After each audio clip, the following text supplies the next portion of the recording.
pertama. Pagi ini cuaca cerah. Matahari sudah menampakkan cahayanya. Namun Rati masih enggan untuk bangkit dari kasurnya. Rencananya dia akan pulang ke kampung halamannya setelah 5 tahun merantau di kota A. Jarak kampung Rati ke kota memang agak jauh. Biasa memakan waktu 6 jam perjalanan. 3 hari sebelumnya Rati mendapat telepon dari sang ibu. "Halo, assalamualaikum Nduk," kata Buk Nur di seberang sana. "Waalaikumsalam Buk," sahut Rati. "Ada kabar gak mengenakan di sini Rati? Ada kejadian orang hilang. Si Maya anak gadisnya Bu Nani hilang Nduk." "Astagfirullah, Maya Bu?"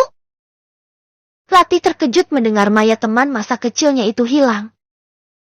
2 minggu lalu juga si Lasri anaknya Buk Neni juga hilang. Gak lama jasadnya ditemukan di dekat sawah Pak Ujang. Begitulah kabar yang Rati terima dari ibunya. Ibunya Rati tinggal bersama adiknya Rini yang masih SMA. Sedangkan Rati tamat SMA langsung bekerja di kota karena saat itu ada tawaran kerja menjadi kasir di sebuah restoran. 5 tahun sudah Rati tak pulang. Hanya panggilan video dan teleponanlah yang menjadi obat rindunya pada ibu dan adiknya. Gaji Rati yang bisa dibilang lumayan bisa untuk membantu ibu dan adiknya di kampung. Sedangkan bapak Rati sudah berpulang saat Rati masih SMA. Di kampung juga ada sawah peninggalan bapak yang kini dikelola oleh Buk Nur sebagai sumber penghasilan. Selepas mendengar kejadian yang terjadi di kampungnya, Rati pun jadi khawatir akan keselamatan ibu dan adiknya. Dia memutuskan untuk pulang ke kampung dan menetap saja di kampungnya. Sebenarnya sudah lama dia rencanakan untuk kembali kampung. Mengingat tabungannya pun sudah cukup untuk membuka usaha kecil-kecilanlah di rumah. Pagi itu jam sudah menunjukkan jam 8:15 menit. Setelah sarapan, tak lupa Rati mengemas baju-baju ke dalam tasnya. Rencananya untuk pulang kampung sudah bulat. Setelah mengemasi barangnya, tak lupa Rati meminta izin pada Pak Arif, pemilik restoran tempat dia bekerja. Sudah sebulan lalu Rati memang akan berhenti bekerja. Ditambah lagi kabar dari ibunya membuat tekadnya bulat untuk pulang ke kampung halaman. Pak Arif pun mengiyakan dan memberi pesangon yang lumayan cukup untuk Rati. "Pak, saya izin ya. Terima kasih selama ini atas bantuan Bapak," ucap Rati dengan mata berkaca-kaca. "Iya Rati, sama-sama. Saya juga banyak terima kasih sama kamu. Telah banyak juga membantu saya. Ingat pergunakan ilmumu sebaik mungkin ya Rati. Jaga dirimu baik-baik," balas Pak Arif. Pak Arif adalah teman dari bapaknya Rati, yang dulunya juga tinggal di kampung. Setelah bapak Rati meninggal, Pak Arif merasa iba melihat anak dari temannya itu. Itu sebabnya, setelah Rati tamat sekolah Pak Arif langsung menawari kerjaan pada Rati. Sekalian niat ingin menjaga anak temannya itu. Selama di kota ini, Rati tinggal di tempat yang memang sudah disediakan untuk bekerja di restoran Pak Arif. Pak Arif ini seusia dengan bapaknya Rati, orangnya baik. Selama Rati bekerja dengan beliau, Rati kerap diajari ilmu tentang masakan, dan juga bisnis, serta tak lupa ilmu agama dan ilmu bela diri. Karena Pak Arif berharap Rati bisa menjaga dirinya di kota ini, Rati dididik seperti anak sendiri oleh Pak Arif. Anak dan istri Pak Arif juga senang menerima kehadiran Rati, karena memang mereka tak punya anak perempuan. Hanya ada satu anak laki-laki sebaya Rati yaitu Adan. Setelah pamit dengan Pak Arif dan Buk Inah, Rati pun pergi ke terminal di diantar Adan dengan menggunakan mobilnya. "Kamu gak balik lagi, Mang?" tanya Adan membuka percakapan. "Kayaknya sih enggak, Dan. Soalnya aku pengen buka usaha di kampung." "Oh gitu. Mudah-mudahan usahamu nantinya sukses ya, Ra," ucap Adan. "Amin," balas Rati kemudian.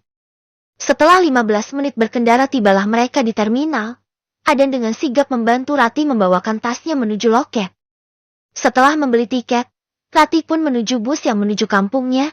Diekori Adan di belakang sambil membawa tas Rati. "Makasih banyak ya Adan.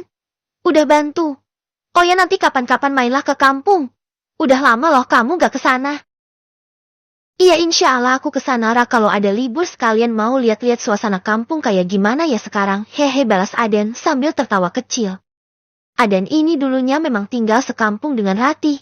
Namun saat baru tamat SMP Adan ikut kedua orang tuanya ke kota. Saat nenek dari Ibu Aden meninggal dan mau tak mau Pak Arif ikut meneruskan usaha restoran mertuanya itu. 10 menit berlalu, bus sudah akan berangkat. Rati segera naik dan mengambil bangku ketiga sebelah kanan dekat jendela. Tak lupa dia melambaikan tangan pada sahabat itu. Aden pun membalas lambaian tangan Rati. Ada rasa sedih di hatinya, mengingat entah kapan lagi dia bertemu dengan Rati. Bus pun berlalu, meninggalkan Aden yang masih melambaikan tangannya. Jam sudah menunjukkan jam 9:21 menit. Rati duduk di dekat bangku sendirian. Dia sengaja memilih duduk di dekat jendela agar bisa melihat pemandangan selama perjalanan. Dia juga sengaja tidak mengabari ibu dan adiknya karena ingin memberi kejutan niatnya. 3 jam berlalu, bus itu pun sudah penuh sesak oleh penumpang. Rati pun kini tak duduk sendiri lagi. Di sebelahnya telah duduk seorang wanita parubaya. Rati pun mencoba tidur agar perjalanannya terasa singkat. Jam 15:04 bus sudah berhenti di terminal. Rati segera bangun dan bersiap-siap turun. Dengan dibantu kenek bus yang menurunkan tasnya. Setelah sampai di terminal, Rati celingak-celinguk mencari ojek. Alhamdulillah tak lama kemudian ada bapak-bapak yang menghampiri sambil mengendarai sepeda motor tua dan menawarkan ojek pada Rati. "Ojek, Neng?" "Oh iya, Meng. Saya mau ke desa Ranting Sari." "Berapaan, Meng?" 50 aja, Neng." Setelah menyepakati harga, Rati segera naik ojek dan menuju kampungnya. "Neng pulang kampung ya?" "Iya, Meng. Udah 5 tahun gak pulang, hehe." "Seharusnya jangan pulang dulu, Neng." "Lah ngapa gitu, Meng?" "Kampung itu sekarang lagi mencekam, Neng. Banyak anak gadis dan wanita muda hilang di kampung itu, dan banyak juga yang ditemukan udah gak bernyawa. Dengar-dengar korbannya udah 8 orang, Neng," tutur Meng ojek itu. "Iya, Meng, ibu ada cerita juga soal itu. Itu sebabnya saya pulang, Meng. Khawatir Eme ibu dan adik saya. Apalagi bapak udah gak ada, Meng." "Oh gitu ya, Neng. Saran saya hati-hatian, Neng, di sana. Kalau bisa sih pindah aja, Neng. Mudah-mudahan keluarganya Neng selalu dilindungi Yang Maha Kuasa ya." "Amin, ya makasih, Meng, atas doanya." Setelah 1 jam perjalanan tibalah mereka di gapura kampung Ranting Sari. Anehnya kampungnya ini tampak sepi, tidak seramai dulu. Jika dulu banyak anak-anak kecil berlarian saat sore begini, kini sama sekali tidak ada. Bahkan saat akan melewati lapangan bola tempat biasa di mana ramai anak-anak kampung ini dulunya sering bermain bola kini terlihat sepi. Banyak rumah-rumah yang ditutup pintu padahal itu masih sore. Aneh, gumam Rati dalam hati. Tidak lama kemudian, tibalah di rumah Rati. Jam sudah menunjukkan jam 17:05 menit. Setelah membayar, Meng ojek pun berlalu.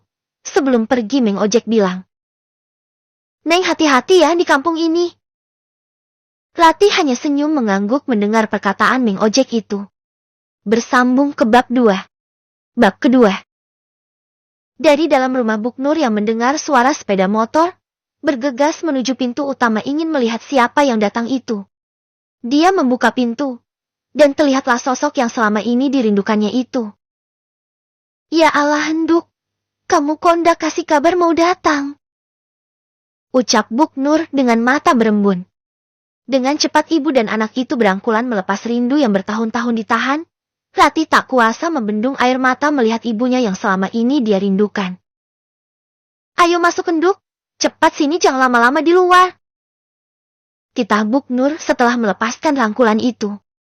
Rati masuk ke dalam rumah, yang tentunya dia rindukan. Tak lupa mengucapkan salam.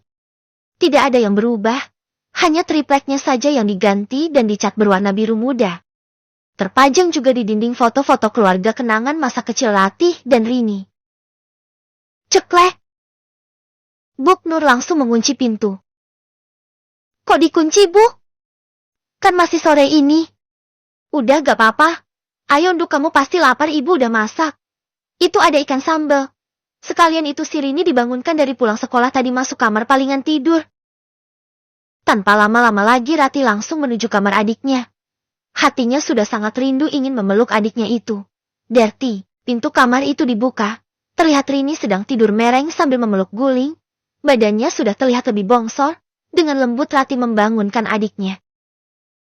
"Dek, bangun. Ini kakak udah pulang." Ucap Rati lembut sambil menggoyangkan bahu adiknya. Rini membuka mata perlahan. Dia kemudian pelongo memandang orang yang membangunkan tidurnya. Otaknya mungkin masih loading mencerna pemandangan di depannya. Bagaimana tidak? Sudah 5 tahun tak bertemu, tiba-tiba orangnya ada di depan mata. Sesaat kemudian Rini sumringah. Kak Rati? Kok ada di sini? Kakak kok gak bilang-bilang mau pulang? Ucapnya sambil memeluk kakak satu-satunya tersebut. Kakak baru aja nyampak Lin. Hehe, namanya mau kasih kejutan. Makanya kakak gak bilang-bilang. Kekeh Rati sambil memeluk adik semata wayangnya itu. Yuk makan yuk, kakak lapar ini. Ucap Rati sambil melepas pelukannya. Perutnya sudah perih mengingat dia hanya sarapan saja tadi pagi. Tidak sempat makan siang karena saat bus berhenti istirahat Rati ketiduran. Rini hanya tersenyum mengangguk. Sambil bangkit dari tempat tidurnya mengekori Rati yang jalan di depannya. Setibanya di dapur, Rati langsung meraih piring dan menciduk nasi. Perutnya sudah sangat keroncongan. Mereka bertiga pun berbincang di meja makan dapur melepas kerinduan. Yang tidak mereka sadari, ada sepasang bola mata mengawasi mereka dari luar halaman. Orang itu memang sudah memantau Rati yang sejak kedatangan di gapura tadi. Bu, kok gak ada suara azan ya? Tanya. Rati merasa janggal karena hari sudah masuk waktu surup atau maghrib. Iya, Nduk. Semenjak Pak Kiai Hashim meninggal, surau itu tidak ada yang urus. Apa Bu, Kiai Hashim meninggal? Kapan ti Bu? Kok Ibu gak ada cerita? Sudah. Nanti Ibu ceritakan. Sekarang ayo kita sholat maghrib dulu. Seru Buk Nur mengajak kedua putrinya untuk melaksanakan ibadah. Selesai ibadah, Buk Nur mulai bicara kepada putri sulungnya itu. Rati, sekarang di kampung ini kamu jangan kemana-mana sendiri ya Nduk. Maya sampai sekarang belum ditemukan, dan Lastri juga sudah menjadi korban. Ada apa sebenarnya yang terjadi di kampung ini, Bu? Sejak kapan semua ini terjadi? Sudah setahun lalu seperti ini. Mula-mula Mbak Fitri menantu Bu Warni menghilang saat izin hendak ke pasar malam ke kampung sebelah. Saat itu dia pergi sendiri pakai motor. Tapi keesokan harinya malah motornya saja ditemukan di ujung desa ini. Sampai saat ini pun jasadnya tidak diketemukan. Tutur Buk Nur. Rati hanya diam menyimak perkataan ibunya. Sudah 5 orang yang hilang, dan 3 meninggal tak wajar termasuk Lastri dan Kiai Hashim. Lastri ditemukan di dekat sawah Pak Ujang dengan kondisi leher menganga akibat gorokan senjata tajam.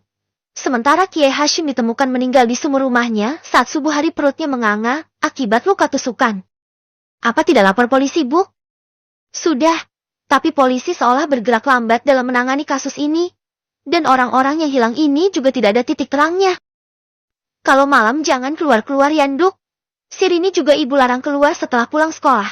Sekarang Ibu antar jemput dia sekolah. Tutur Buk Nur lagi. Iya, Bu. Rati ngerti. Ya udah Rati mau lanjut sholat Isya terus istirahat ya, Bu. Ucap Rati karena tidak terasa sudah jam 20:23.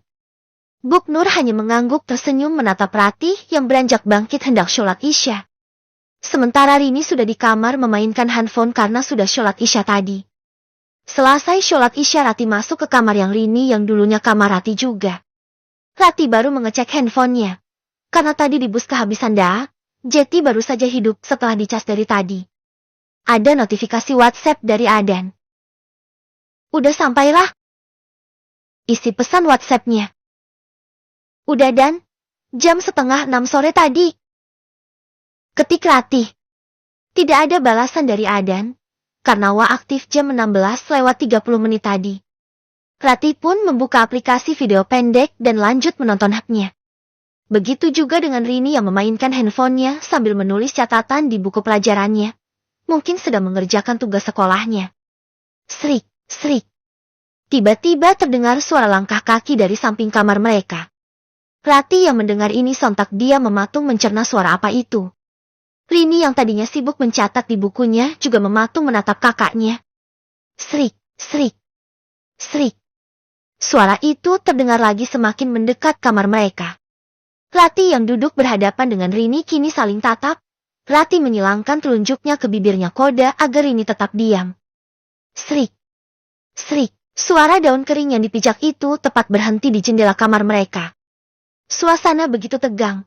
Rini diam mematung sementara Rati bangkit dan melangkah pelan-pelan mendekati jendela dan mengintip di celah kecil di jendela papan itu.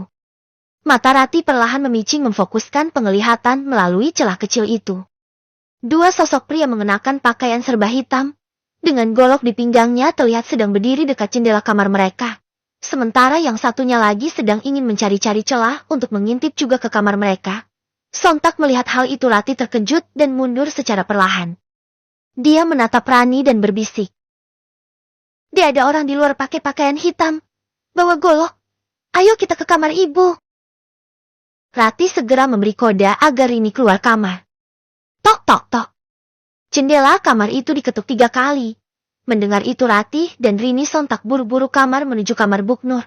Darti, sialnya pintu kamar Rini berdecit saat akan dibuka. Mereka tak peduli langsung keluar dari kamar itu. Hampir saja bertabrakan dengan ibunya. Rupanya Buknur menyadari hal itu juga. Dan langsung menyusul anak-anaknya. Mereka hampir bertabrakan di luar kamar. Buk, ada orang di luar, bisik Rati. Iya ibu tahu. Ini gak beres. Sekarang ayo ke kamar ibu. Pungkasnya sambil menarik tangan kedua anaknya. Braak. Tiba-tiba terdengar suara dari pintu depan sepertinya ditendang. Seperti akan didobrak. Braak. Terdengar lagi suara dobrakan itu. Mereka yang sudah di kamar Buknur langsung mengunci pintu dan memblok pintu kamar itu menggunakan lemari. Gubrak. Terdengar pintu depan berhasil sepertinya dibuka oleh 2 orang berpakaian hitam itu. Mereka terdengar melangkah ke kamar Rini dan tak lama kemudian menuju kamar Buknur. Klek-klek. Terlihat gagang pintu bergerak. Hendak dibuka didobrak namun tak bisa. Karena diganjel lemari oleh mereka bertiga. Buknur yang panik memeluk Ratih dan Rini. Untungnya jendela di kamar Buknur di palang kayu jati aman. Tiba-tiba suasana menjadi hening. Tidak ada suara dobrakan maupun langkah kaki lagi. Namun mereka memutuskan untuk tidak keluar sampai pagi hari. Bersambung ke bab 3.